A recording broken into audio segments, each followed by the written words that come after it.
Emilio Regueira es conocido por ser el cantante del grupo ganador de un Grammy Latino, Los Rabanes.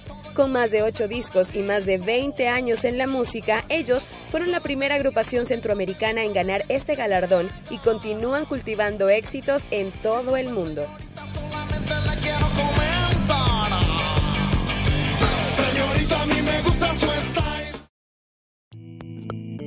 Bienvenidos a Consentido. Hoy estamos con un consentido de América Latina, también conocido en Europa, han viajado por todo el mundo. Estamos con Emilio Regueira, el vocalista de Rabanes, una banda, están a punto de cumplir 20 años en 2015. Bienvenido, Emilio, a Consentido. Gracias, qué consentido me tienes acá y qué introducción más buena. Un placer estar en este conversatorio. Muy relax. Sí, aquí vamos a platicar un poquito. Lo que queremos es conocerte a ti. Okay. Un poquito más allá de lo que pues tenemos bastantes años de conocer. Así es que vamos a empezar por tu infancia. Tú naciste en la provincia de Panamá.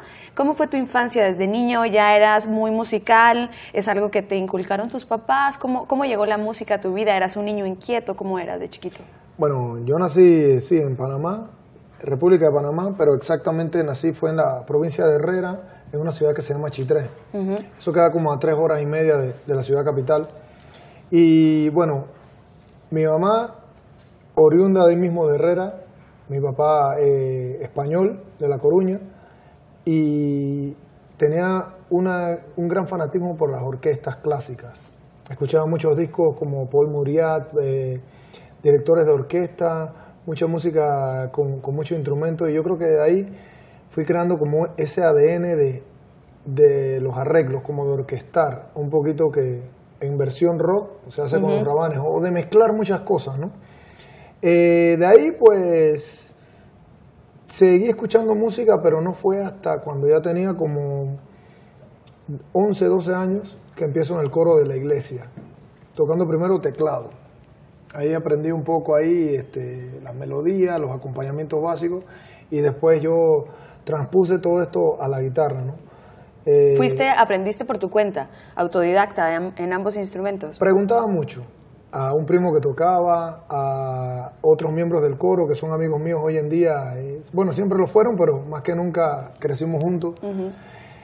Y por eso creo que la música de nosotros tiene acordes tan simples y tiene tanto poder como la música de iglesia. Es básica. Pero de alguna manera eso es lo que hace que sea tan cercana también. Sí, creo que sí. Creo que es una música muy simple, de tono. Si la música de nosotros fuera en colores, fuera colores primarios. Rojo, amarillo y azul. Así, básico. Básico, pero con un picante y otras cosas en la letra que se fueron adheriendo, ¿no? Que eso fue como la parte ya de cuando yo empecé a tocar guitarra eléctrica, porque esas guitarras eléctricas estaban en la iglesia y nadie las usaba. Yo las arreglé, las tomé prestadas, entre comillas, y de ahí fue que yo tuve más relación con la guitarra eléctrica. ¿Y en qué momento de tu vida decidiste dedicarte a la música? Porque además cuando crecemos en el estrato social, digamos, de clase media baja, es un poco más difícil, o no lo sé, en tu caso cómo fue, imaginarnos en carreras que sean poco tradicionales, ¿no? Como decimos, bueno, mi familia ha trabajado en esto, probablemente yo voy a tener que dedicarme a esto también, como que la parte artística se queda siempre como en un sueño. ¿Cómo decidiste que esta iba a ser tu carrera y te enfocaste en ella? Pues desde hace más de 20 años, porque en realidad hace más de 20 años estás en la música. Sí, es correcto. Con Rabanes, oficialmente desde el 95 se salió el primer álbum, por eso se cuenta ordenadamente, juiciosamente la banda, desde ahí, juiciosamente entre comillas. Yo vengo de un extracto clase media trabajadora, me enseñaron a trabajar toda la vida.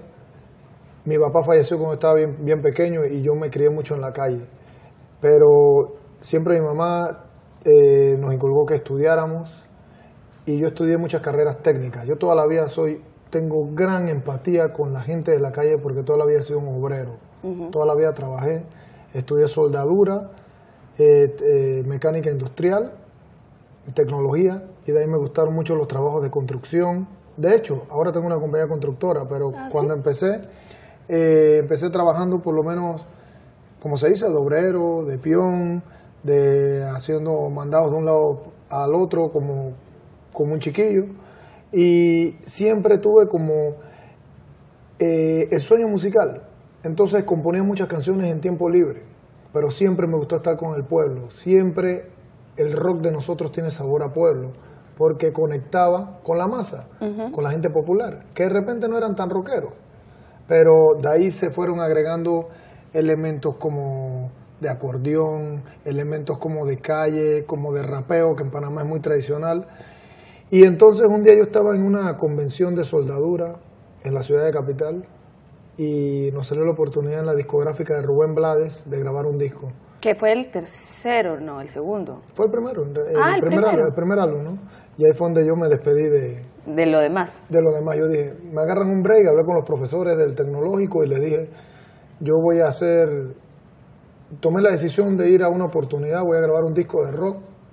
Y todos, todos quedaron que, bueno, dale, Regueira, por ahí vemos. Y entonces de ahí en adelante las cosas fueron, dice un dicho que Dios guía, las cosas van pasando. Hay que estar atentos nada más para agarrar el tren que te lleva en esa dirección. Así mismo. ¿Y nunca más volviste? No volví, pero después sí tengo como una relación con las universidades ahora. Ahora voy a decir una serie de charlas. Yo no terminé mi carrera, me faltan un par de materias, pero pienso hacerlo porque también creo que es una parte de la vida que hay que tener. Digo, ya lo de la música ya está bastante adelantado. Yo creo que ya uno seguirá. La música es eterna para el que la lleva por dentro. Eso, uno muere con esa pasión. Pero puede terminar otros pendientes que tiene.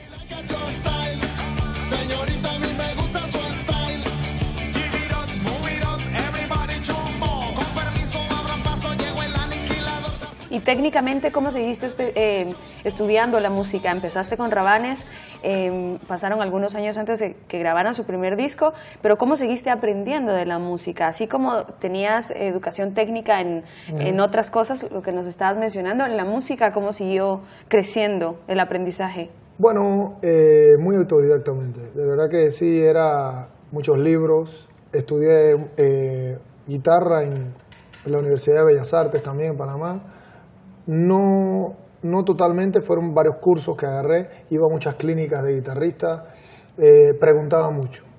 Me pegaba de todo tipo de guitarras de folclorista, de bandas de rock de estilo progresivo, bandas de rock de estilo punk, de heavy metal, preguntaba mucho las técnicas y sobre todo, como se dice, la palabra virrioso en Panamá significa que estás todo el día dándole una cosa. Entonces estaba con la guitarra todo el día. Hay que ser insistente. Insistente, apasionado, intenso. Curioso. Así mismo. Y de ahí entonces fue que empecé como a agarrarle como la destreza esa, ¿no? Un tanto callejera y muy mía a la guitarra. Y que bueno, mencionaste a Rubén Blades, la disquera de Rubén Blades, pero él también tuvo que ver directamente, participó en el segundo disco, luego fue productor del tercer disco. Sí. O sea, sí, y no sé, para mí me dicen Panamá, pienso en el canal de Panamá, pienso en Rabanes y pienso en Rubén Blades. Es así como un ícono, ¿no? Vas a contarnos de la experiencia de trabajar con un grande de la música que también tiene una característica junto a ustedes, que es que hablan la realidad, pues hablan del pueblo, hablan de política, hablan de sociedad, hablan de parranda también, de fiesta. Vamos a seguir conociendo a Emilio hoy, nuestro consentido. No se muevan, que ya regresamos. Yes. Oye, consentido, estamos con un consentido de toda Latinoamérica. En Estados Unidos son famosísimos los Rabanes. Emilio Regueira, la voz principal de Rabanes, que algo muy interesante es que son tres. Cuando pensamos en una banda, pensamos usualmente en 4 o 5 personas y que también van rotándose, ¿no? Los nombres. Los fundadores originales suelen ser como la base y luego un montón de invitados. Ustedes han sido los 3 por siempre. Pero antes del corte, hablábamos sobre Rubén Blades, que seguro tú creciste también escuchando la música de Rubén Blades y que ya mencionaste en un par de oportunidades como esa parte urbana, cercana a la calle, pues de todos los días, ¿no? Que es realmente la verdad, la realidad que todos vivimos. ¿Cuál fue el aprendizaje, la experiencia de empezar a trabajar con Rubén Blades? Y si crees que ahí hay como algo de lo que Rabanes se haya alimentado o agarrado para el futuro. Bueno, de hecho, los 3 éramos súper big fan de Rubén Blades por ser panameños y por la buena música y las buenas letras que siempre ha brindado Rubén. Cuando nosotros empezamos a tocar en ciertos bares, que fue que nos fueron conociendo en la capital de Panamá y nos salió la invitación para este primer disco que te conté que ya dejé la U como stand-by y empezamos a grabar. Para mí era un sueño hecho realidad, para todos, ¿no? Para toda la banda, porque de ahí lo conocimos de cerca, él nos apoyó muchísimamente, fue como el primer padrino de la banda, porque de ahí él nos contactó este primer álbum que se llama ¿Por qué te fuiste, Benito? Con Sony Discos, se llamaba un subsello SDI y fue distribuido, o fuimos artistas de ellos para todo Centroamérica y Estados Unidos. Más, yo recuerdo haber venido a Guatemala, y no me vean tan viejo, pero yo toqué en la discoteca Bambú en 1900 y tanto, con mis amigos, mis compadres de Bohemia Suburbana, que ellos también estaban en plena promoción, con el MTV Latino, con toda esta época. Y lo que aprendí más nada que de Rubén, primero que nada, la seriedad para llevar esta profesión. Rubén es muy calle, es muy pana, es muy, tú sabes, accesible, pero también es muy juicioso con lo que hace. Disciplinado. Disciplinado. Entonces, de ahí me dijo 3, 4 secretos importantes en la carrera. También me enseñó que en esta carrera no todo el que se te acerca es con buena voluntad. Y de ahí empezamos a trabajar con ellos. Este primer disco que fue abriendo camino, ¿no? Posteriormente, el segundo álbum, Rabanes All Star Volumen 2, fue el álbum que ya fue más producido. Tal como conversábamos, estos álbumes se ven en cierta manera como más rockeros o más underground, pero yo creo que es por la manera como se grabaron, por la manera también como fueron tocados, porque yo los escucho todos y todos tienen la misma esencia. Es más, a mí no me gusta mucho el primer disco porque la voz está un poco como penosa, como tímida. Y era un disco con un sonido un poquito más grunge, más alternative, pero tenía muchos elementos latinos. El All Star, ya gracias a Rubén también hicimos la conexión con Flavio Chancharulo de Fabulosos Cadillacs. Él nos produjo este álbum, viajó a Panamá y participa Rubén Blades en una canción cantando con nosotros que se llama De Colores. Y por ahí sigue la cosa. ¿Y por qué crees que...? Porque hay montones de bandas, o sea, estiras el brazo así y te vas a topar con un montón de gente que quiere dedicarse a la música y que quiere ser artista. Sobre todo si no estás en la capital del país donde te toque vivir, es todavía más difícil, ¿no?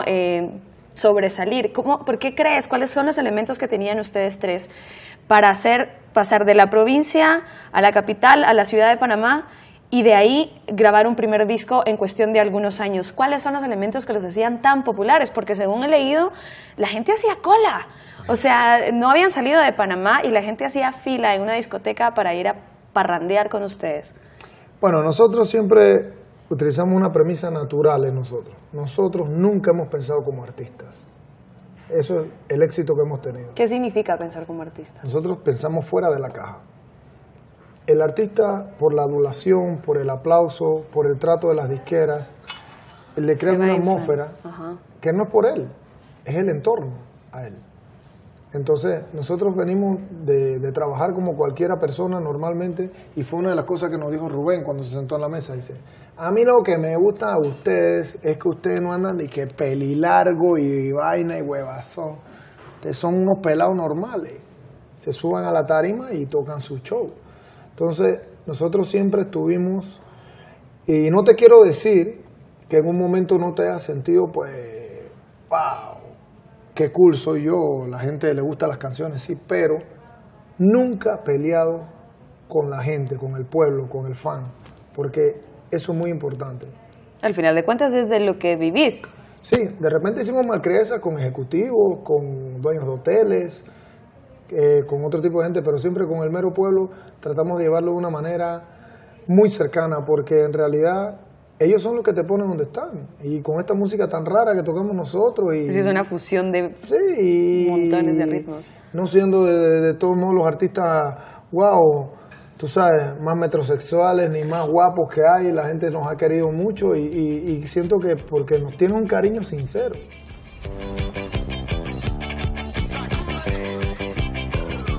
Llego improvisando.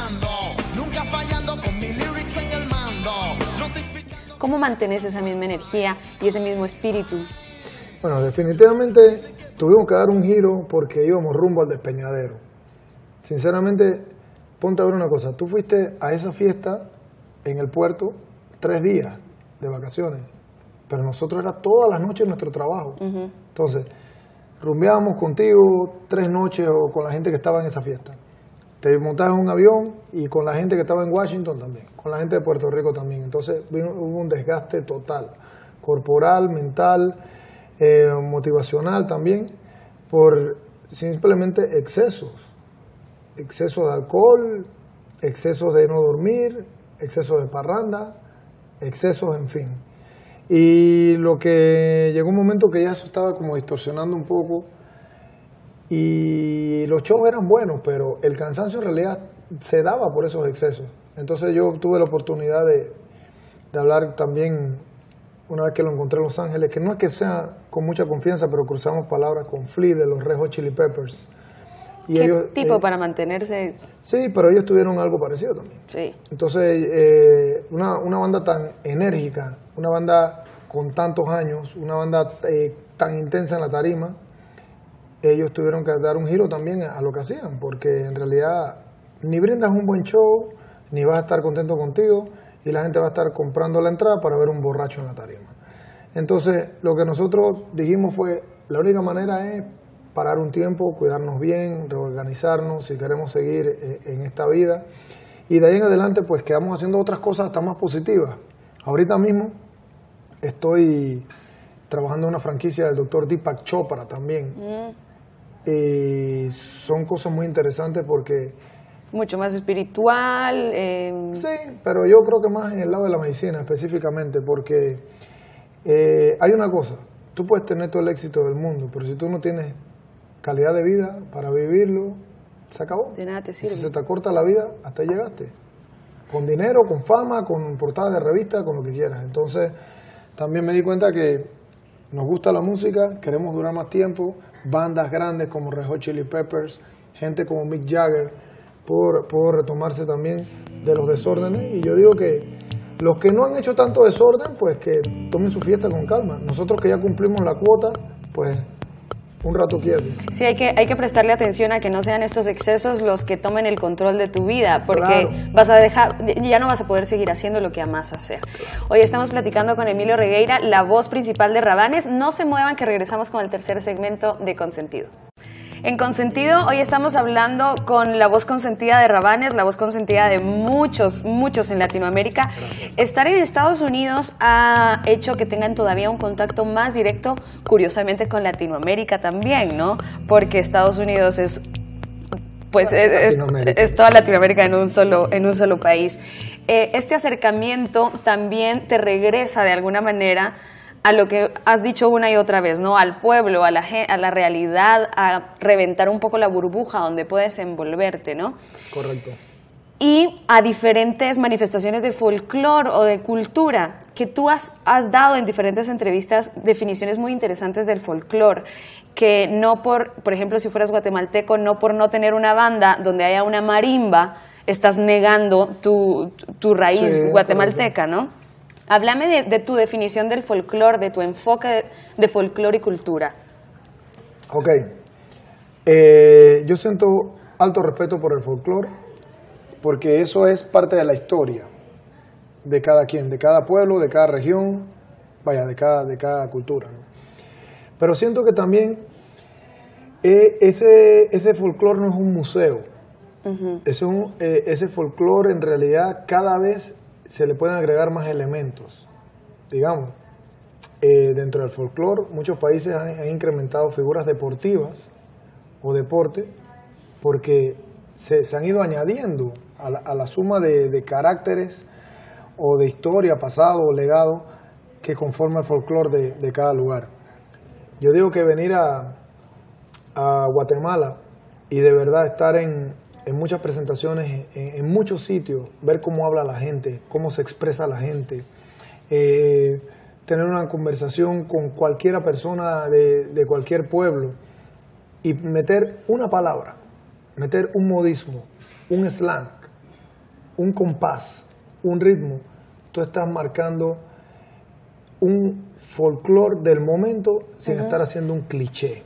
Porque también el folclore se va al cliché. Guatemala, marimba. Y traje típico. Y traje típico. Nos vamos a Brasil, samba. Nos vamos a Colombia, acordeón, vallenato.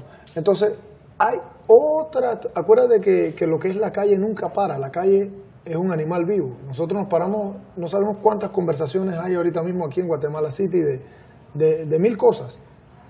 Y se está en esa comunicación, van naciendo cosas, van moviéndose muchos slang, muchos pensamientos. Y yo lo que pienso es que el folclore nuevo se basa en eso. Se basa en eso. Y con mucho respeto a lo tradicional, nosotros seguimos adelantándonos, agarrando el extracto de cada país y de cada cultura de la manera creciente como se da.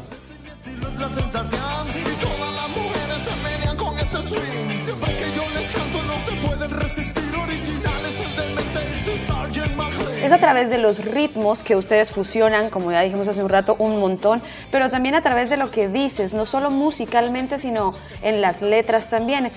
Si nos ponemos a ver las letras de Rabanes, pues han ido, la parranda ha estado presente siempre, pasémosla bien, pero también hay algunas canciones que tocan temas sociales y temas políticos, que de alguna manera supongo yo que tiene que ver con estar en contacto con esta gente, ¿no? Claro. ¿Cómo crees que puede ser la música un factor de educación incluso? O sea, que a través yo de oír una rola de Rabanes o de Malacates o de Bohemia o de quien sea, puede haber un despertar en mí de un aspecto social o político. ¿Crees que la música puede ser educación?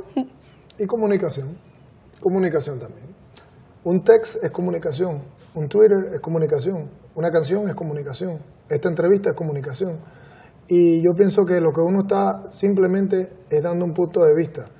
Conecta mucho con el ritmo. Yo siempre dije, si vamos a hacer alguna crítica social, política, hagámosla con alegría, hagámosla con compases, tú sabes, de una manera como lo ve el pueblo. El pueblo solo le queda retroalimentarse de esperanza, de alegría y de cosas buenas para aguerrear todos los días con la vida. Y entonces, yo creo que lo que nosotros hemos plasmado más que nada es lo que hemos vivido en cada punto de Latinoamérica, sobre todo el álbum Money Pa' Qué, que en realidad es como, wow, no hay plata, pero ¿qué se hace? Entonces la situación siempre ha sido económicamente mala, aunque bueno, ya la zona euro, Europa supuestamente está peor, pero creo que lo que tratamos de decir es que simplemente tengan conciencia de lo que pasa al lado.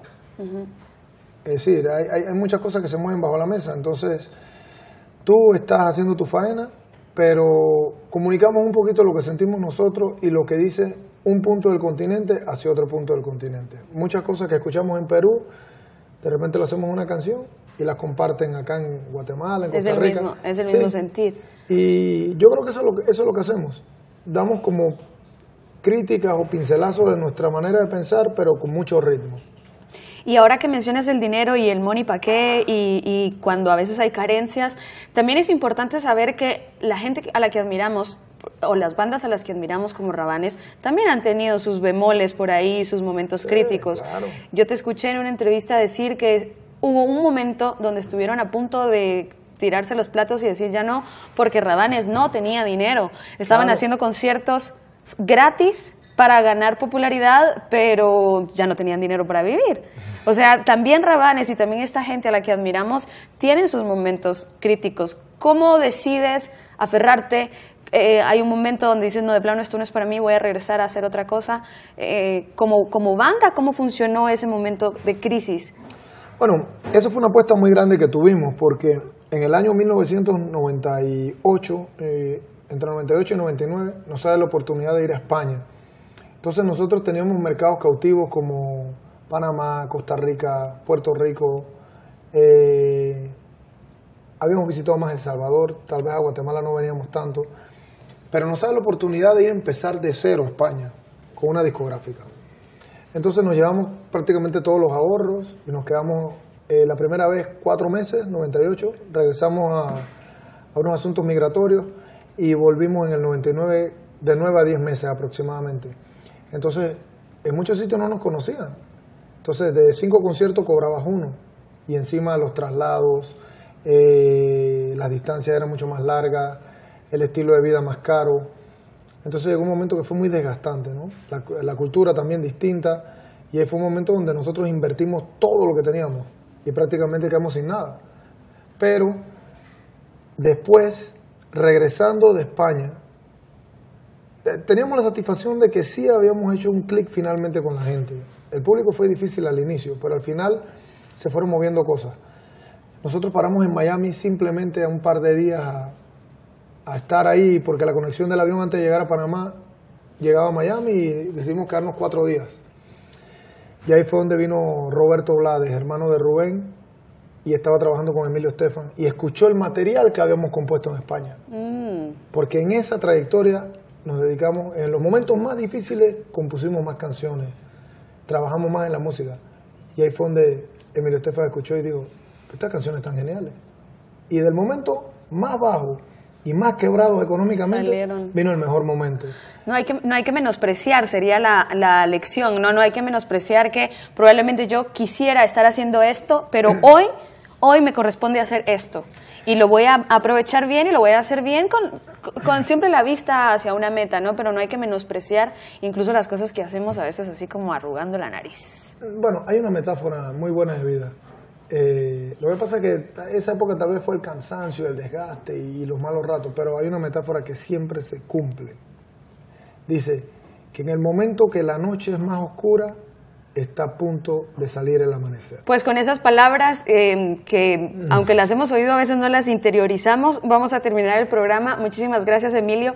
El programa siempre lo terminamos con esta dinámica que seguro no solo has visto, sino has tenido en otros programas. Yo te digo una palabra y me respondes o con una palabra o con una frase, ¿qué significa esto para ti? ¿Sí? Ok.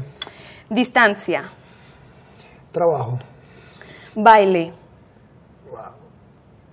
Vida, rumba. Familia. Renglón número 1. Es súper importante para ti, tanto tus hijos como tu esposa son tu pilar, ¿verdad? Vital. Y la última, Dios. Dios, supremamente, infinitamente grande. Pues muchísimas gracias por tu tiempo, Emilio, que la pases bien otra vez aquí en Guatemala, bienvenido siempre, esperamos irnos de fiesta con Rabanes. Rabanes, siempre en la calle, Gracias a ustedes por estar del otro lado. Comenten el programa usando el hashtag Consentido1850. Soy Beatriz del Cid.